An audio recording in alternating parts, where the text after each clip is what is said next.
Welcome to part 10 of the DIY Powerwall. As you can see, I've hooked up and soldered and connected the last column. We have a Dali 20 amp BMS and a 1 amp active balancer, and all nicely placed, but I have an issue and I haven't put it into service yet. The breaker's not on him to activate this column because I need to make sure the voltages are all the same.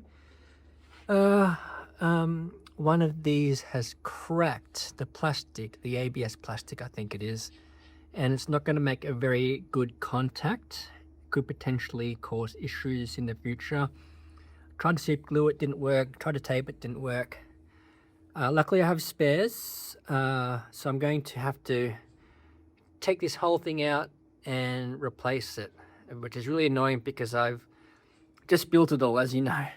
So I'll do that. I'm going to have to, I've disconnected the BMS and the balancer. I have to be really careful. I've got to I'll take off the PCB mounts and then slowly remove these. Be really careful so nothing shorts out. And I'll loop you back in. Alright, so I pulled it off the old PCB and put the new one back on. Had to solder that little balance lead back on there. I left the PCB feet on there. That was easier than putting the new ones on there. It actually wasn't that bad. It was actually quite straightforward. So now the voltage of this parallel row is not hooked up yet, so this will be the actual pack voltage. 28.8. And if I probe this one over here, at 28.31, there's a bit of a difference, but I think that'll be okay because there's a lot of cells here. It's not going to draw so much current, and I'm fused already, so I'm happy with joining that. I just want to get these all in service because it's so hard to kind of manage it all when you've got so much. You know, it's a big learning experience for me, but I'm running out of space. Well, I'm running out of space on the bus bars, on the main bus bars, so I'm going to need to like add new bus bars eventually if I want to expand this and add more parallel packs like this, because I'm not doing the boards anymore. That's too painful. And yeah, we are currently charging from solar. There's 495 watt panels outside. So let's see if I can let you know. Yeah, getting about 486 watts, 15 amps. That is pretty good. Okay, so we'll flip the breaker on and see what happens. And I'll get my thermal camera out to just double check everything. Okay, we are hooked in. We are now hooked in. Is this Dali BMS light on? It's on standby. It's very light, very weak. It's just a standby light. When you actually see it balancing, it starts lighting up. BMS is in properly. Yep, that's definitely in. Okay, I'll get my thermal camera out and just double check nothing is too hot. Okay, the thermal camera is on the new column on the board here. The kind of hot spot here is just basically that power meter, but it's not really that hot at all, 25 degrees Celsius. Nothing else is sticking out. No hot cells, which is good. Check the other boards. They all look fine. That all looks fine. Down there is the BMS and the active balancer, so they're a bit hot. The inverter's fine, nothing's sticking out. As you know, these thermal cameras, it's all relative to what the temperature is around. So look, that's 22.7, that's not hot at all. But yeah, look at the shed. We got some warm spots because it's actually quite toasty in the shed at the moment. 21 degrees in winter. I'll Put it on the convection heater here, you can see 51 degrees. I guess what I want to try now is, because we finally got a bit of solar on here, let's see if I can get it to how much solar we're getting in. About 355 watts. So I want to see what the drain is like on the batteries and see if solar offsets that and the rest, the shortfall, comes from the batteries. So I'll plug this in at the 750 watt point here, and we'll see what happens. Okay, I plugged it into the little distribution box there, so it's on. Input almost 487 watts. Battery 0 amps. So the load 763 watts. So this is showing load basically total from the inverter. What's happening on the battery side?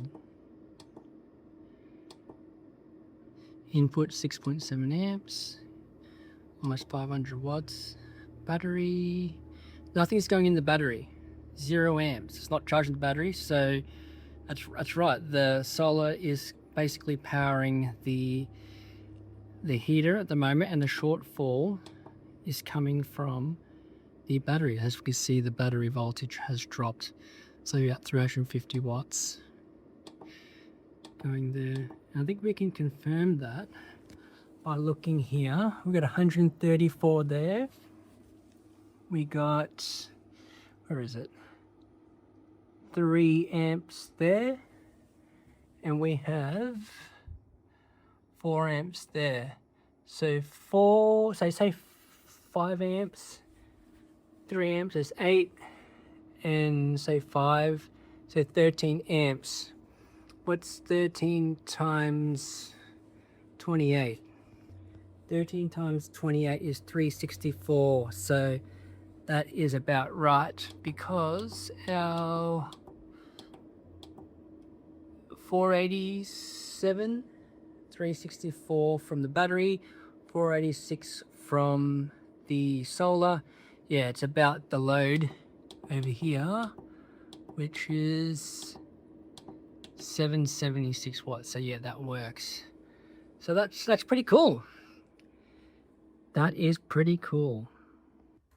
So for some reason I lost audio in this clip, but I think what I'm trying to show here is that when I turn off the solar, it is going to draw more from the batteries, of course, because the solar is not offsetting the load of the convection heater. So yeah, that just proved it, because the output from the battery is increasing. I have no idea why the audio got out. So in this clip, I'm saying that this is pretty much over. Probably the next video will be me mounting the boards up on the wall, but as you'll see very shortly, I'm just going to basically time jump and do that right now. Okay, this is the time lapse of my dad and I putting the boards up on the wall. Of course, I shut down the system, and yeah, this wasn't very easy because they were quite heavy, and I don't like drilling into a new shed, but you know, if I do take this down, I'm going to probably board it up anyway so I could put pegboards and stuff. Anyway, there's me kind of cleaning up, scratching my head, vacuuming all the dust and debris after all that, and that's what it looks like at the end. Alright, as you can see, it's mounted on the shed wall with some metal fixing screws, of course. And as you can see, there's a little gap here, and it's kind of raised forward a bit. And the problem was, this is a panel mount battery, what do you call it, battery isolator, and there's bolts on the back, so that's why it was raised forward a little bit. I just put some tape on the back so not to scratch the metal too much, And yeah, that's why it's pushed forward a little bit. But other than that, I think it looks all right. And it's like my little trophy cabinet for now. Just a little bit of cable management here. And consequently, I can run my loads via this inverter now. I wonder if this is going to be a little bit more efficient than the inverter on there. That's still charging the battery by the MPPT. I've just turned the inverter off on the side there. So that's handy. That's handy to have. This is a lot noisier though at the moment. And this is an inflated output capacity. It's only 800 watts continuous. You know what they're like. But it's a good inverter actually, a good 24-volt inverter. So I want to see how that performs as opposed to this inverter, because I'm not running any big loads at the moment. Of course, if I do need to, I can just unplug this and plug it into here. Alright, so yeah, this will be the end of the video. And let me zoom out a little bit so there is a thumbnail for the video. Alright, catch you in the next one. Bye for now.